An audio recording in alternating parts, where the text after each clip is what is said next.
Welcome back to the Head, Heart, and Boots podcast. I'm Chris. And I'm Brandon.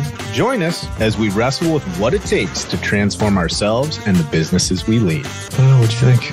I don't know, it's kind of serious. Should we laugh? Brother. Yes. Dude, I have a topic for us that I'm actually really excited about. So That's good. I intentionally told you not to tell me about it because we kill somebody excited by starting the conversation before we record. You don't even know if I'm coming from left field or right field on this one. I'm trusting you on it, dude. I know. So I was, I'm not a consistent listener, but I do listen to Entree. You're not wrong, dude. You're not a consistent listener sometimes. You son of a, okay, listen. Sorry, you just walked right into that, dude. I feel like I set up a T-ball stand, set the ball on it, and then walked away and pointed at it so that you could take full advantage. I just ran home, didn't I? Okay, start over. Apologize. Can we get back on task? Yeah, please. I'm gonna remember that forever. Okay, so here's my topic idea, my friend. Okay, entre leadership. Let's get back at task. I'm blown off by your. I haven't listened to that podcast actually for and I don't listen to it a lot. But why is that? I think at times it feels just a little too produced. They are very consistent with what they do, how they do it, when they do it, the rhythm that they have for it. And it just, sometimes it kind of comes across a little too packaged. My preference with podcasts in general, there's exceptions to this, like the Knowledge Project. Yeah. My preference with podcasts is I like them to be a little bit more unscripted. Yeah, I think so too. More rough and tumble. Yeah, I agree with that. Yeah. I totally agree with that. Oh, by the way, hey gang, those of you that are listening, we're actually gonna start something a little bit new. Feels awkward for us, probably feels awkward for you, but we're all gonna get through this together. Chris and I made a commitment to each other with the show. We love it. We love doing it.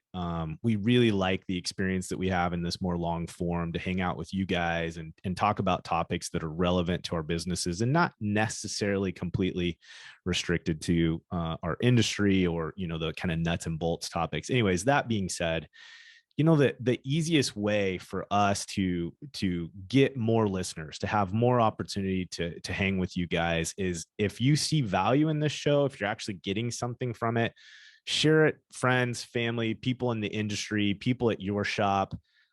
Help us out. We're going to be a little bit more diligent about asking you folks for that kind of support as we continue to grow the audience and really work to make sure that we continue to have the freedom to do this and spend this kind of time with you guys. So like I said, we're not really great at that, and all of us get a little bit uncomfortable with promotion, but we really enjoy doing this. We hope it brings value for you, and if it does, please bring somebody else in so that we can share that experience with them too. Okay, so anyways, back to the topic.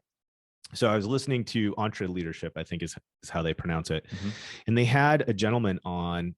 Oh, I'm brain farting his name. Anyways, he was a big CEO and COO roles with some of the big companies. For instance, the conglomerate that owns like Kentucky Fried Chicken, like Yum Brands. Pizza Hut. Yum Brands is who it is. Yeah, so. Exactly, because they have a Yum Award. Oh, okay. So it is them. But one of the things that they were really dialing in on is that this particular gentleman, and in the show notes, we'll add his name. I apologize that I don't have it off the tip of my tongue here, but they were just really talking about like his secret sauce, his magic that he brought to the industry was this focus on employee recognition. Okay. And we've had some discussions about this in the past and some shows that talk about it. So I'm actually going a little bit different direction here. But what I really appreciated about what he was saying is that he used this term coaches instead of leaders a lot. And there was something that really resonated with me on that particular item. Little inside joke there between Chris and I. Apparently I have speech problems when it comes to resonated. And I just did it. That's beautiful. Slip. That's beautiful. Anyways, it resonated with me that this guy was really talking about creating coaches instead of bosses, managers, and just leaders. And so it got me thinking about something. We have a dear friend in the business. Her name's Amy Shannon, Pinnacle Leadership Group. She, in a lot of ways, was so anyway, she's a very HR directed person. She's got a rich background working with large corporations, specifically on this HR and staff development side. She's pro. I was fortunate. You and I both were fortunate to have her as an executive coach at some point in our work history and our professional development. And she really taught me a lot about this coaching consulting, right? In a lot of ways, it was my experience with her that kind of set the stage for where we would end up going with our professional focus. But one of the things that her and I spent a lot of time talking about was creating a coaching culture. And one of the reasons that she kind of more formalized that, or was bringing that up more intentionally, was she saw some natural gifting or skill set in some of our team. The way that we developed our leadership team, the way that we communicated with one another and worked through challenges, she just said, hey, this is very similar to and looks a lot more like this coaching culture.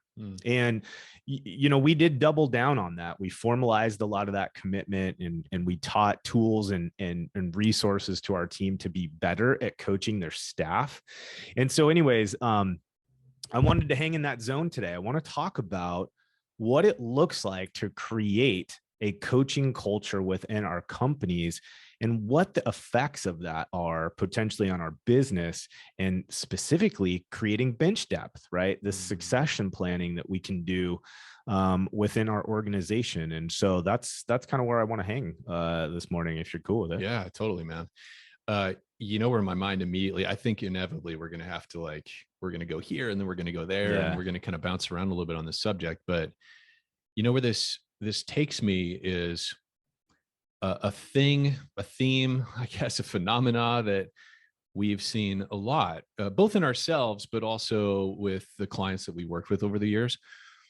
And that is, as owners, a lot of times as we're struggling with how to coach or how to course correct, team members, develop them, grow them, help equip them with the stuff they need to do what we need them to do and to grow in the company.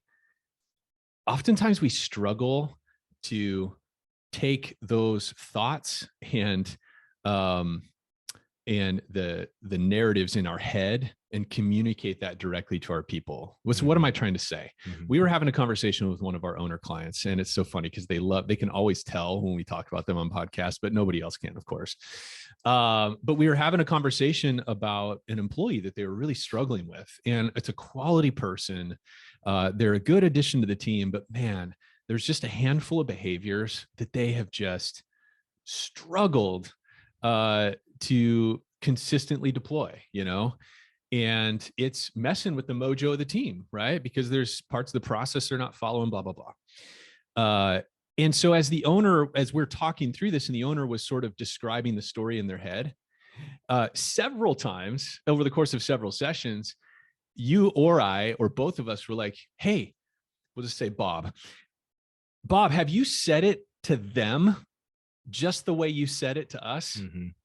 Well, and then there was almost always a pregnant pause, and like, well, no, not exactly.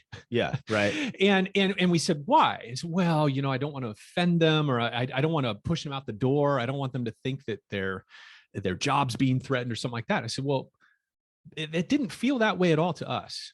It sounded direct and it sounded honest. It was very clear the way you communicated that to us. Yeah. Have you ever been that clear with them about how you're experiencing them, what the net effect of this misbehavior is? Yeah.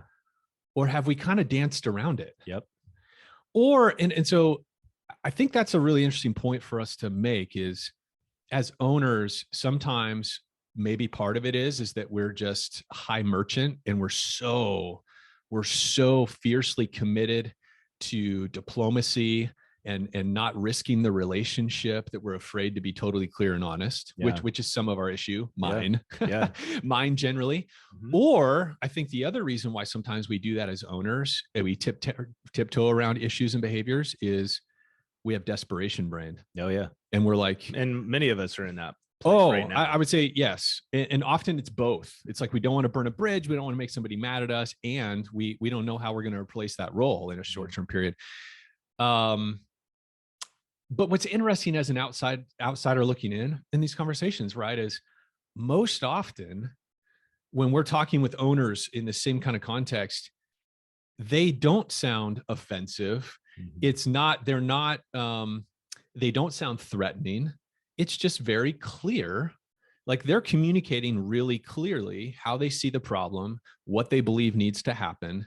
And yet somehow we struggle to deliver that same exact message or story to our people directly. And we never give them the benefit of full clarity. Yeah. And that's one of the things I think you kind of hit it on the head, because I think a lot of times when we think about company culture, or we think about valuing employees and those kinds of things, it's easy to come from this perspective where it almost feels like we're trying to defend against the malicious intent. And the reality of it is over the last probably 12, 13 years, or if I go back like military and the whole kind of 20 plus years of being in leadership roles, I think I can count on less than one hand the number of times I actually came across a leader, a manager with poor intent, like where they really did see themselves at a different value level than the other human beings around them. Right. Most of the time, it's a lack of confidence in the role, in this coaching mentality, I guess, is clearer. That's the issue. It's not that people don't respect their employees, right? I agree with you. And I think there is a little bit of a dark side though that you and I have seen, and frankly I've lived out, and that is when we let this go too long, right? Where we find ourselves unable to have that clear conversation. What inevitably happens is bitterness and resentment starts to set in towards that person. And we think that it's all contained in our own head. Yeah. We think that nobody notices that we're unhappy with their performance, or we're unhappy with some aspect of their work or their behavior, until at some point we can't contain it anymore. And we're ready just to like lose it. Yeah. Screw it all. Like, I need to get them out of here. And it really isn't a form of like passive aggressive behavior. I think it is. I think it is. And people don't realize that. We don't realize it because again, it's not intentional. We're not intentionally trying to damage that relationship or harm our business, but it's all these things going on in our head that prevents the conversation, but then ultimately triggers anger. And I think anger is it's an important part of this conversation. Like it makes me actually think of my relationship with my daughter, which I've talked a lot about. I love you, Lily. But truly, when I'm able to give my daughter clear feedback after I've processed it and thought about it, and I'm able to deliver or ask those questions without anger, it makes 100%. And she can tell if I have like thinly veiled, like if she can tell I'm kind of mad or frustrated, she can read that from a mile away. Yeah. But if I can settle myself, if I can think through, I can get rid of all the shoulds. Yeah. This should be different. This should never have happened, which is part of what causes that anger. If I can just let go of all of that and just bring the story in my head to her without any anger attached to it, most often she hears it. Yeah. She can hear it. Now, I mean, there may be a process of agreeing or negotiating what we do next, but she doesn't automatically clam up. She clams up when she senses my anger and frustration. And I think that's probably true of our employees too. Yeah. Oh yeah. Right. For sure. Yeah. Yeah. And I think that's just like a major part of the challenge is that we have, I think in many ways, a misunderstanding of what's the healthiest kind of relationship to have with our employees. And so we end up kind of falling into these categories of distancing ourselves and being very transactional, or we fall into this space of overly relational where there's a lack of accountability or a temptation to not really bring, as you like to say, severe and clear feedback. And so there's a couple of things I kind of want to set the stage here. I think before we go into some of the nuts and bolts of this is, I just want to remind all of us, and this is really important for me too. And you used a great example with your children. I think it's same with mine. Like my kids, I have adult kids, right? And there's this transitional relationship that we're in is some of the ins and outs of how we do life together is definitely looking different. But one of the things I've noticed is that over the years, as my kids get older, they're more capable of giving me feedback on some of those coaching experiences or kind of driving experiences that we had in our relationship in our past. And really, for the most part, most of it's been effective. Like, and I'm not saying that to like toot my own horn, because the reality is I messed up a lot more, probably more than I got it right. But this hard love almost is important. It teaches, it stresses the right things. It brings focus and attention to the right things. And more importantly, It provides clarity on expectations. And so one of the things I just want to encourage business owners and key leaders on is, like, as part of this conversation, is if this is new behavior, it's going to feel awkward. However, if we get consistent at establishing really clear expectations and we establish a coaching relationship with our employees, which we're going to define better here in a moment, we're going to find out one of two things. Either A, we're going to find out that that team player is the right team player. They've got the mojo. And now that we're providing clarity on what we want, what we need in that role, now that we have this mutually beneficial relationship that's beginning to get established, we often, and more often than not, will see the kind of success that we want. And then that individual in return gets to experience winning on my team. And so I think that that is going to happen more often than we think when we provide more clear and feedback, and we really establish this coaching mentality. But I think the other thing that we will identify as well is that we've got someone that's not coachable, that's not willing to learn, that has too much of an ego in place for them to continue to advance and or be willing to modify behaviors and actions to win, to succeed. And the reality of it is it doesn't matter how nice you are, how mean you are. When it's the wrong fit, it's the wrong fit. And when I say wrong fit, I mean that individual does not meet the DNA requirements for them to succeed on the team you're building. And that's okay, because they may go to another organization, likely outside of our industry, and find a home, and that's great. But how many of us want to develop a business full of employees that really do not have a learning mentality, a driven mentality, a coachable mentality, where they're constantly providing feedback that helps us, and they're really good at taking feedback that helps them? Like, if you're not that individual, most of the teams that I've been a part of and wanted to create, it just meant you weren't a good fit. And that's totally fine. But it's also totally fine as a leader to admit that and understand that some people won't stay. And that's okay. So coaching mentality. I want to define coaching a little bit, because a lot of us have heard stuff, leaders and managers. And of course, Clint Pulver, I love his perspective on this marriage of accountability and relationship connection, he calls it. So being a coach and creating a coaching culture, to me, kind of starts here. And I'd like to hear your perspective on it. It's very similar to the kinds of relationship that you and I have had over the years, regardless of what position we were in terms of title. Okay. But it's this kind of dialogue that is, hey, Chris, I really liked the way that you handled this situation. Here's what stuck out to me in that particular event, right? You really took charge of this. You did a great job of proactively setting the stage for me to come in and know what my purpose was in this meeting. And there was this challenge spot in the conversation that I felt like we lost momentum. What was your thought process during that part of the conversation? Where were you coming from? Oh, interesting. Okay. Here's my feedback, right?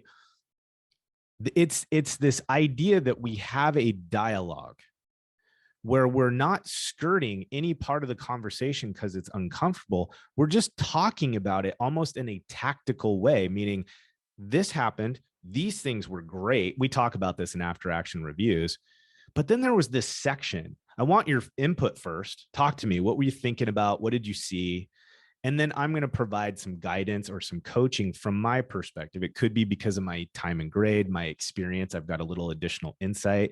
It could be I was just emotionally a step back from you in that particular conversation. And so I had a little bit more visual continuity in what I was witnessing, right? But it's this, I think when we think about coaching leadership, it's this idea of we are going to be very, very diligent calling out the attitudes, the behaviors, the actions that align with the goals of the company. Okay, right? Just like a coach on a sports field would be very diligent about calling out the drills that it requires to succeed. And when he or she sees that activity, we're hooting and hollering, we're getting excited. There's high fives, there's the things, right? And then also, what do we see a lot of coaches do? They're very good at drilling. They're very good at asking questions. They're very good calling out in us Mm. If we're going to be a championship team, we need to act like champions, and champions do the right stuff at the right time consistently, which means we have to have direct conversation when we're failing to meet that standard. Yeah. Right. So I know, again, Clint does a great job, I think, of marrying this concept, but in my mind, coaching is coaching. It's being very deliberate about highlighting what we want to see and what success looks like. And in turn, it's very diligent on, hey, this is a problem area. We need to solve this together. Yeah. Right. And then it's my job as a leader to provide the resources, the time commitment, whatever it requires to do enough drills to prep up that individual's weakness, right, with them. And that could be as a department leader. It could be I send them to training. It could be I sit with them a couple times throughout the month. And that could be where somebody's concern is with this, but that's where that relational coaching opportunity comes into, is that I see you is just equally great when you're doing awesome stuff. And I also see where you're challenged, and I want to have input in that. And I want to work through that to help you make up for that weakness in your skill set. How does that land with you in terms of kind of that coaching mentality? Well, I think what I hear you saying, describing, is a mutually respectful interaction. Yep. Whereas I've made the mistake many, many times. It's probably my knee-jerk behavior when it comes to coaching is to assume that I have a perspective they need to know. Like I have a right perspective going into that conversation, and I'm going to just kind of try to coax them over to my perspective. Oh, sure.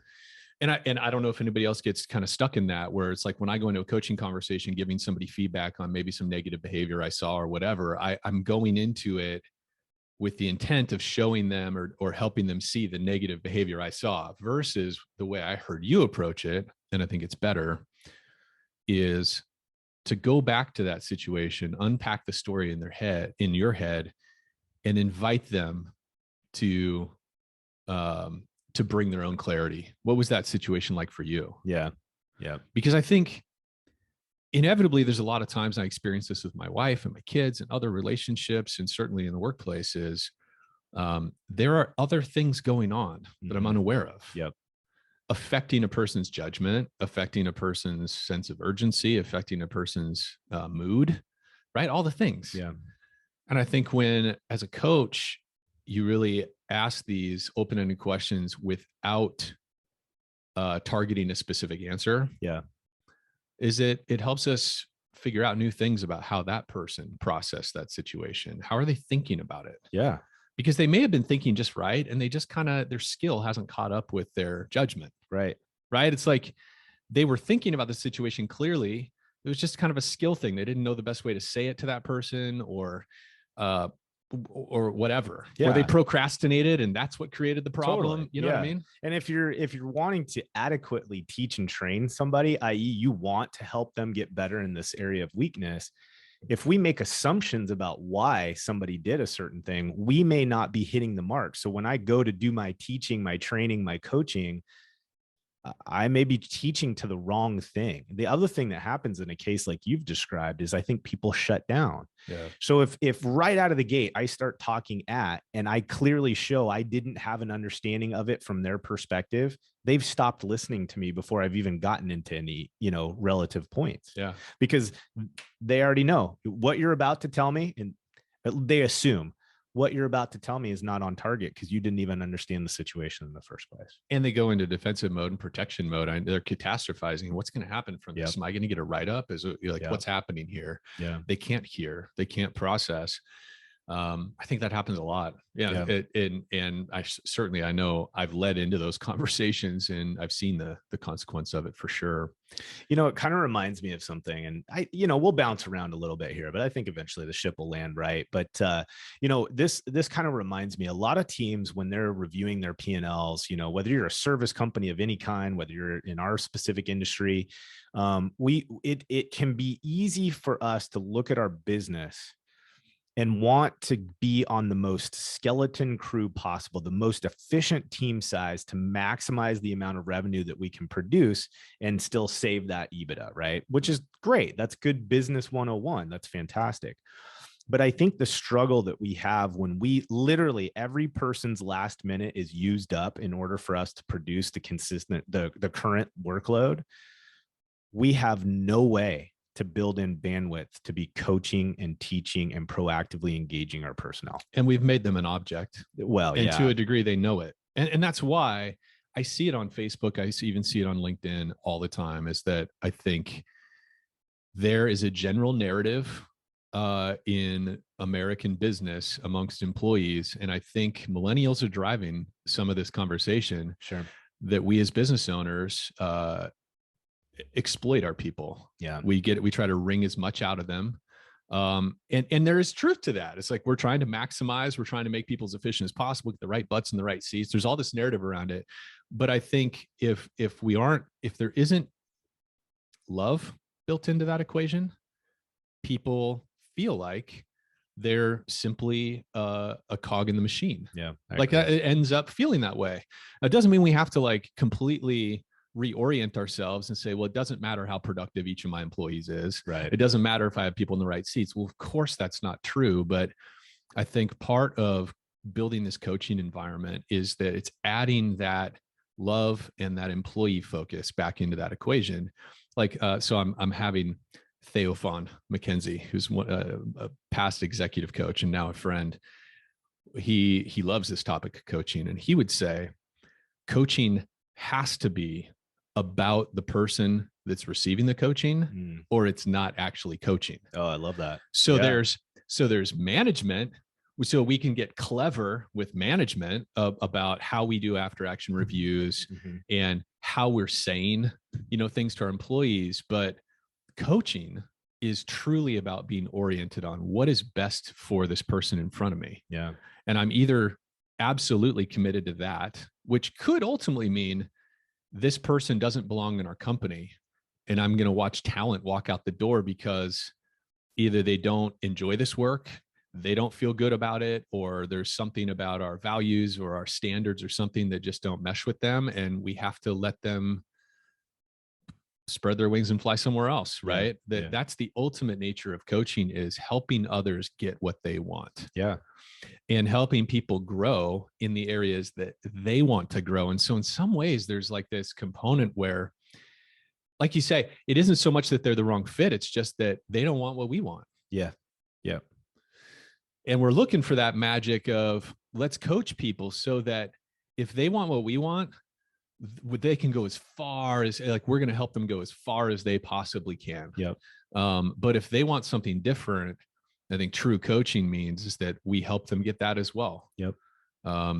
We've had some, we've integrated, that's been a part of a lot of the employee relationships that you and I've had. And some of them have sailed off into the sunset doing their own thing. In fact, I can think of a few people who went off, started their own businesses. We're still friends. And I'm as right. excited about them succeeding in that new arena as I was when they were on our team. I got one that's about ready to do a kitchen remodel for me. So there you go.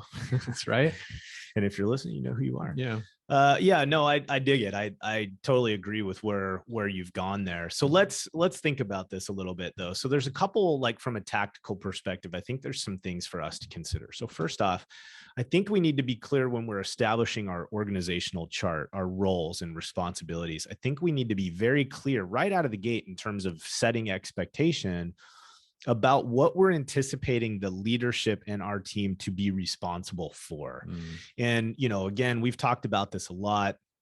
We do seminars and training on this idea of like, we have somebody that's technically field competent and we just increase their responsibility and oversight, tasks, but we've never equipped them to be ready for that change. Like, they were really good at their trade craft, but now we're asking them to lead people. And that's where this coaching component comes in. So if we're going to create a coaching culture, we have to do a series of things. One is we need to look at our org chart and we need to break it up in such a way that each key leader has a limited number of personnel that he or she is responsible for speaking into their professional development. Okay.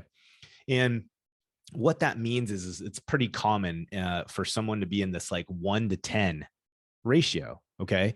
So what that means is it possible for a GM or a single business owner to speak into the life of every single one of their employees with a real coaching intent? No way. No, you can't do it. And all of you listening to this, no, because many of you are great. You're all great people and you care about your people. Yeah. You just don't have enough time in the day. So when we think about our org chart and separating our areas of responsibility, we need to understand this ratio element, right? And maybe 1 to 10 is not set in stone, but it's pretty decent. Just think about how much time you have during the week.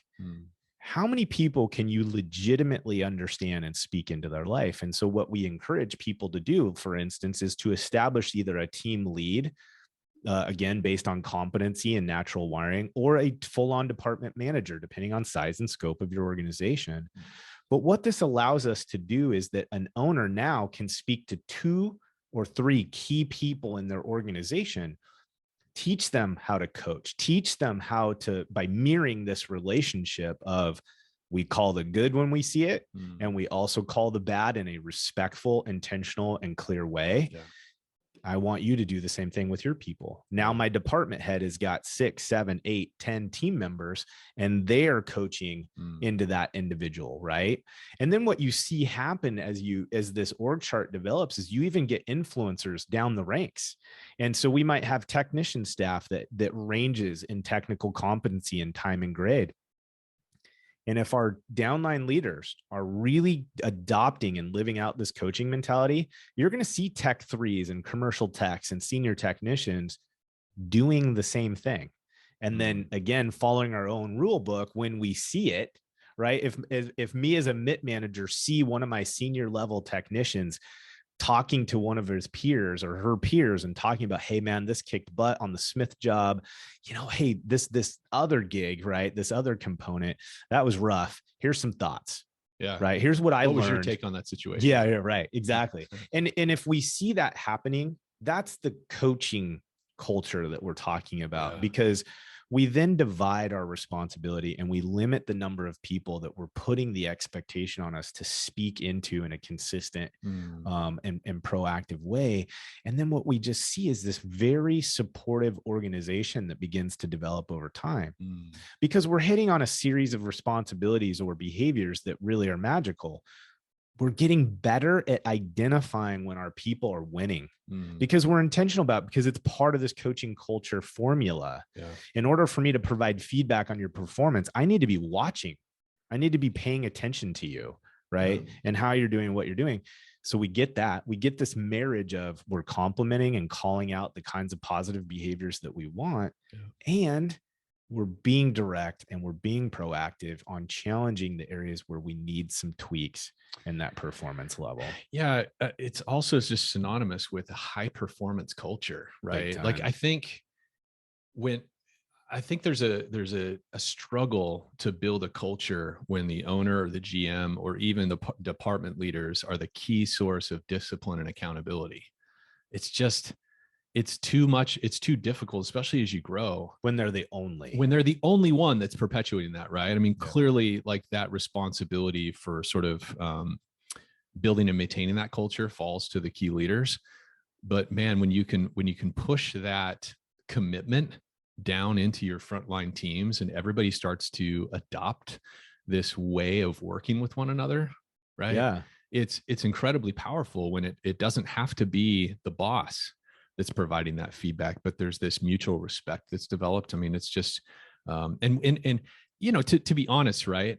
I don't know that teams ever fully arrive there all the time, right? We had intermittently, we'd recognize pockets of that growing in our teams, and so we've always been in the state of nurturing that. I don't know if we ever fully arrive. You're always going to have misfits on the team that just feel threatened by that environment and ultimately rotate out. And so it's hard to get everybody on board all the time with this mentality or perspective, but boy, does it feel healthy? Yeah.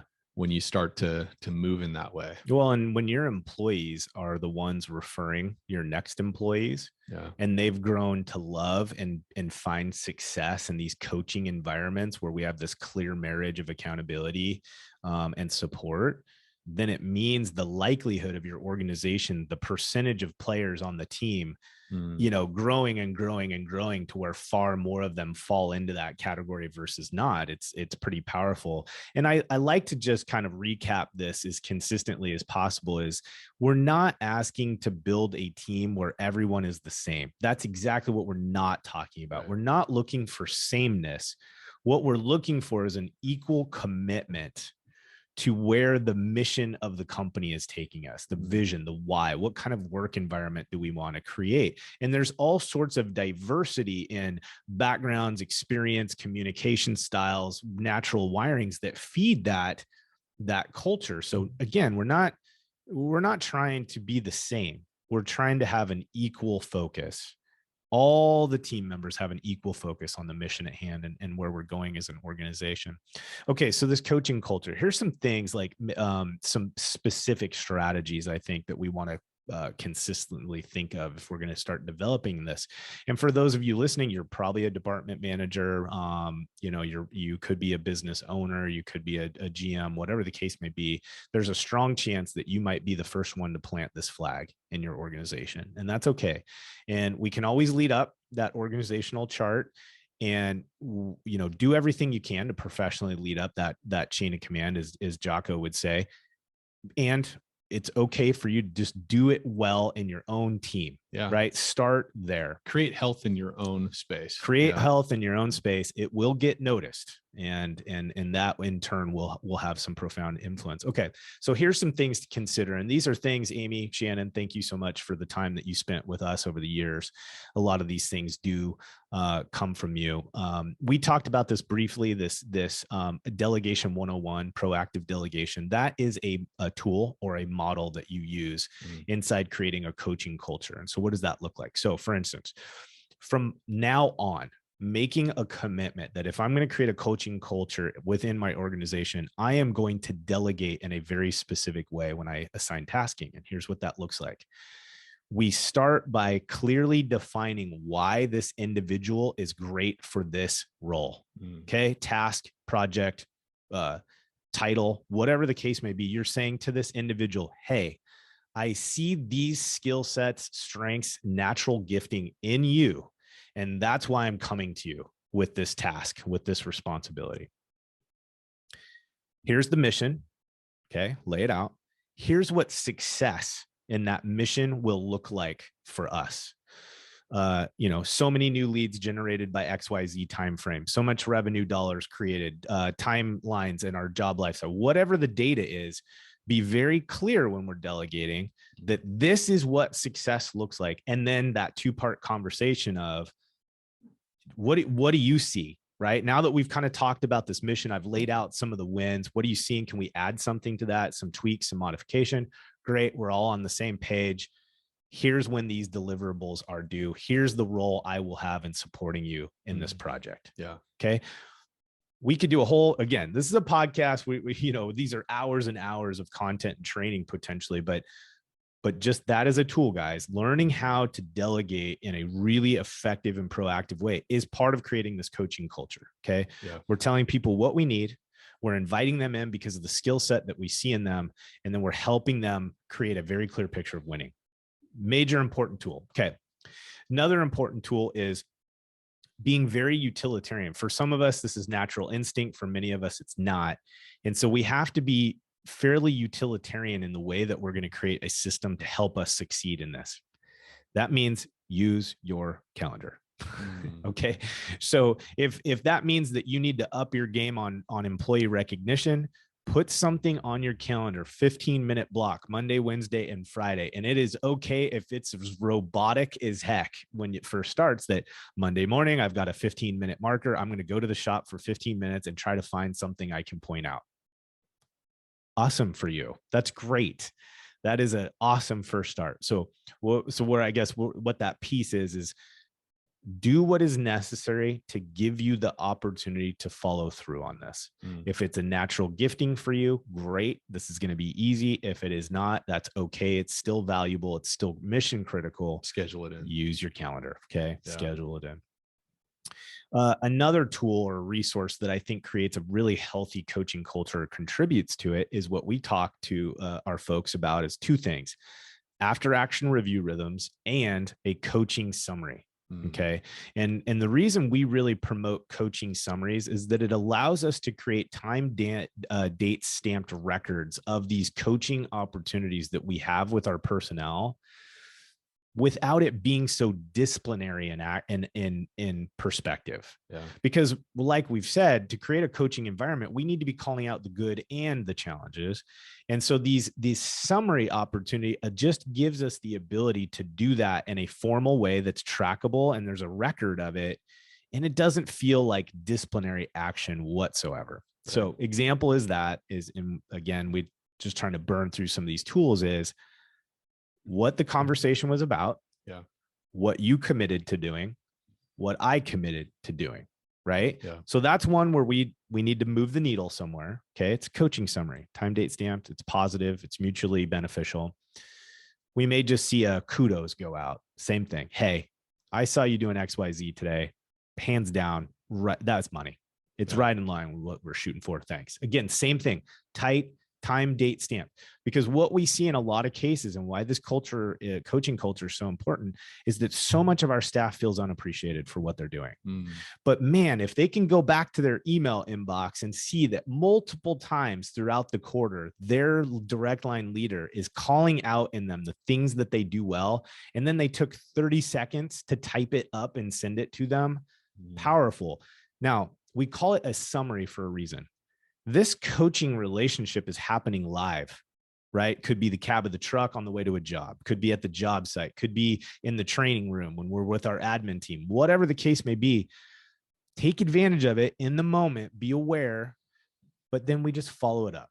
That's where that kind of more intentional element comes from, is in that. And then I think kind of the last tool or resource that we talk a lot about is the after action review. Do you want to kind of just unpack the brief version of that? Yeah. So the after action review, I mean, it's taken from the military concept. You get back from a mission and the whole team reports back kind of from their vantage point in a very non-emotional, factual sort of way.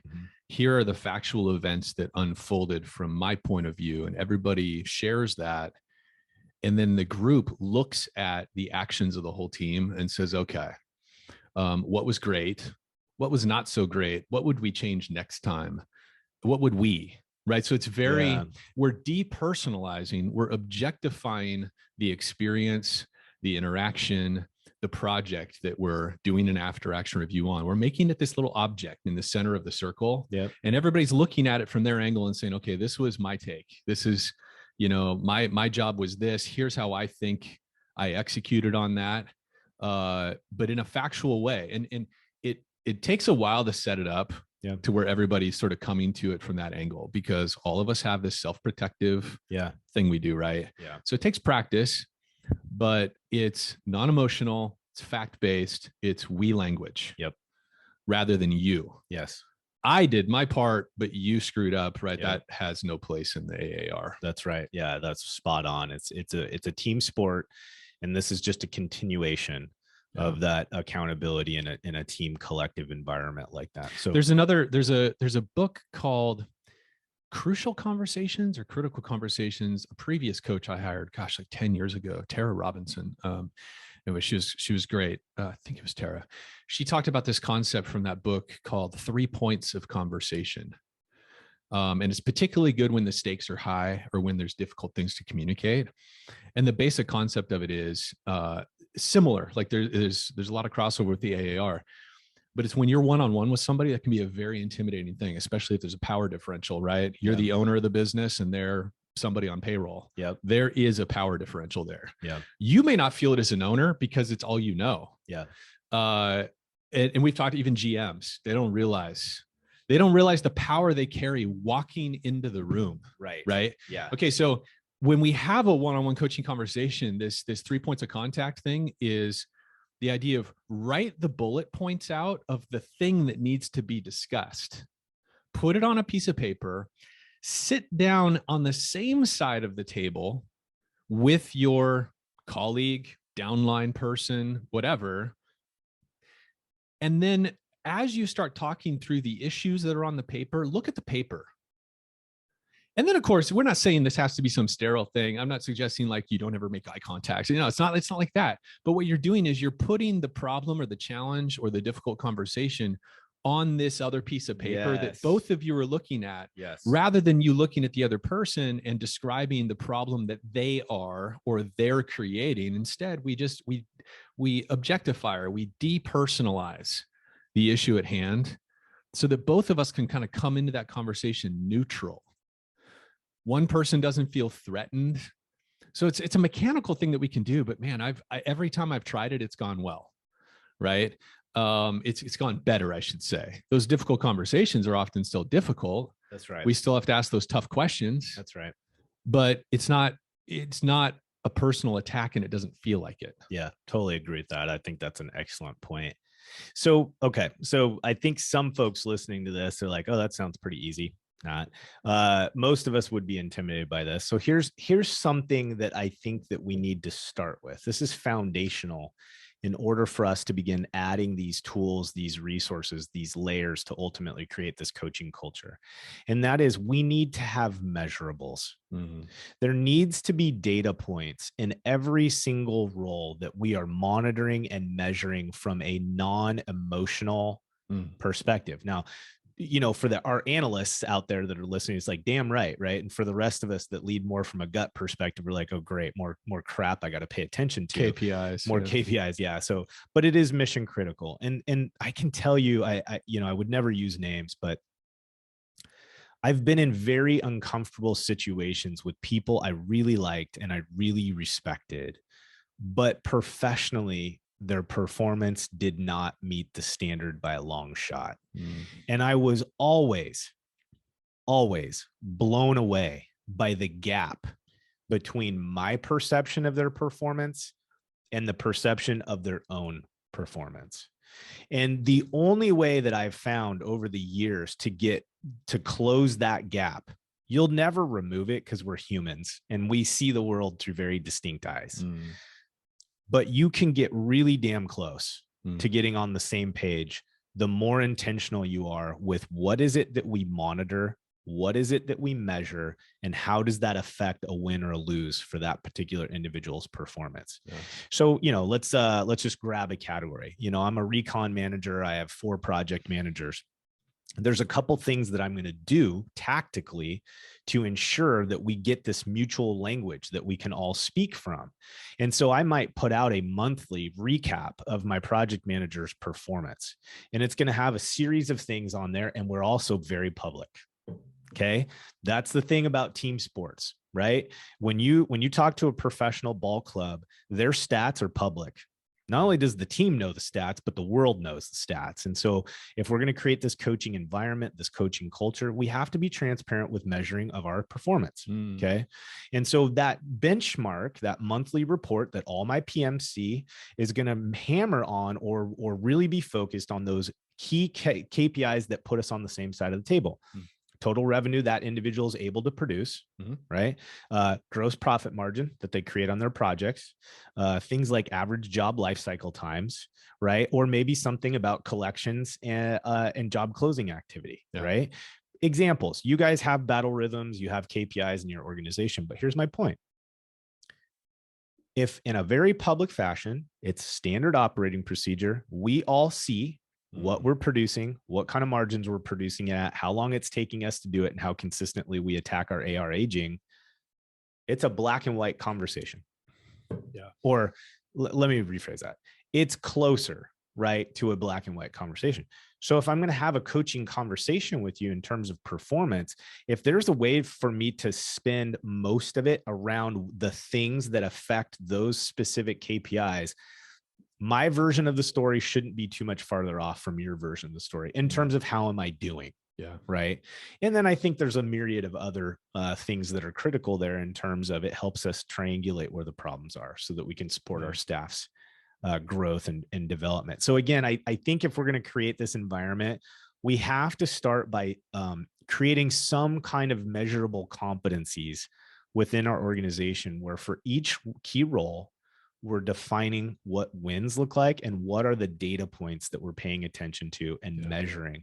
And then if that's done in a professionally transparent way, that's kind of the foundation. And now we can start adding these other tools and resources to develop the professional relationship that we have with the employee. But we got to start by trying to close that gap of your view of it versus my view of it. Yeah. What does a winner look like and behave like in our organization? And that's going to shift over time, but having a clear message at all times of what that is and allowing that to grow and adapt over time is really, really important. Okay. So I have another angle on this that I think maybe we could even wrap up with, because you and I got to get into another meeting. Okay.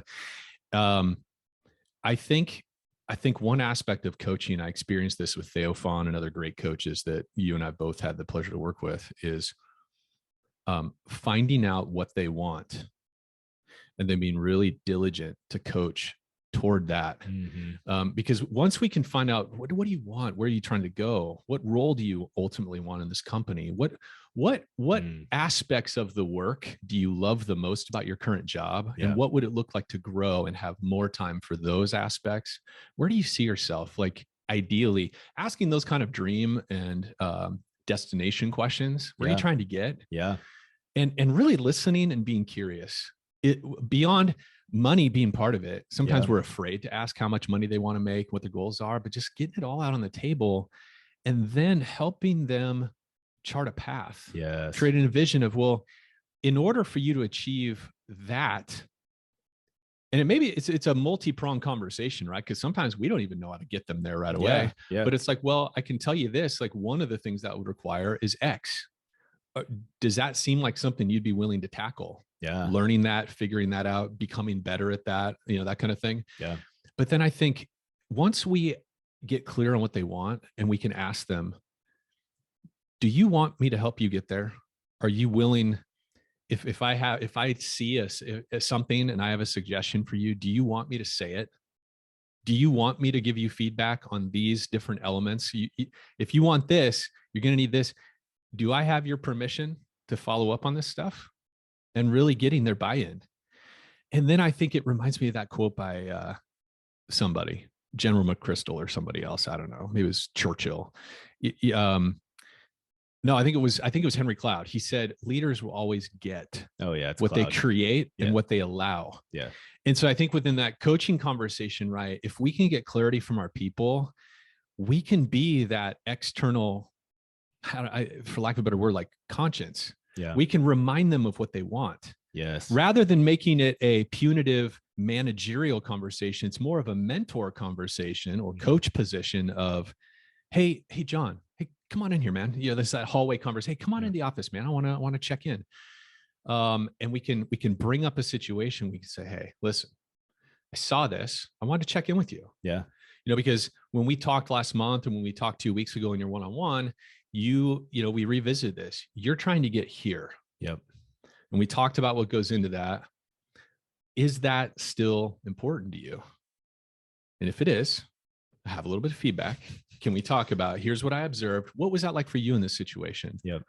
How would you potentially change that if you could go back? Right. And we're recentering them on the key behaviors to get where they want to go. It's less about us changing them or managing them, but it's that check-in of, hey, do you still want this? Okay, well, let's double down. Let's get back to basics here, right? Let's get the reps in, because you're going to have to figure that out before you can get to that next thing. And then all of a sudden, we're not punishing them. They don't feel threatened. They don't feel like, oh man, they have a clear path of, if I want to get back on track, I just need to go back to these things that we've already agreed upon and discussed. It's less us putting words in people's mouth and just checking in and saying, hey, is this still what you want? It's the signpost. And being okay with them saying, gosh, I just don't think this is for me. Like, that may sometimes be the outcome of, I don't think I have it in me right now. Yeah. Or I don't know if I'm ready for this. Yep. Which is totally appropriate and puts you on the same page. And that's actually a benefit to everyone engaged. So. But that is the hardest part, right? Is when we do engage, we have to be ready to follow through, because if we have these visionary conversations with people and we get commitment from them, we get permission, which is a funny way to say it when you're like the boss. Yeah. You're getting permission from your employee, but the reality is we're all individuals. That's the only way to really work with people is to get their permission. Certainly to get movement on their part. Yeah. Right. Otherwise we just have objects. Yeah. And if there is no permission, then there's a strong chance they're not going to fit on the team very long. Right. Because they won't be making the modifications to increase their performance. So it shakes out in the end. Okay. Hey, thanks for joining us for that show, guys. Hey, if there's value here, please, again, share it with a friend, bring somebody else into the community and let's do some life together with them. Please like, subscribe. And if you have an opportunity, leave us a review. You guys, we love that stuff. It's really important to us, and we appreciate your free feedback and input. Yeah. The only other thing I'd say too is, we have no shortage of ideas and topics and fun stuff we want to talk about. But if you've got a topic for the show or a guest you want to see, all of you know how to punch Chris Nordyke or Brandon Reese into your LinkedIn search bar. Yeah. Find us, shoot us a DM there. That's easiest. Or Chris at FloodlightGRP or Brandon at FloodlightGRP.com. But send us stuff. And chances are very good we'll talk about it. We'll bring it up on a future show. That's right. We might even poke you so you know we'll give you a little shout out. Bring it up. Yeah. You'll be podcast famous. That's right. All right, guys. Thanks a lot. Bye. All right, everybody. Hey, thanks for joining us for another episode of Head, Heart, and Boots. And if you're enjoying the show, but you love this episode, please hit subscribe, write us a review, or share this episode with a friend. Share it on LinkedIn, share it via text, whatever. It all helps. Thanks for listening.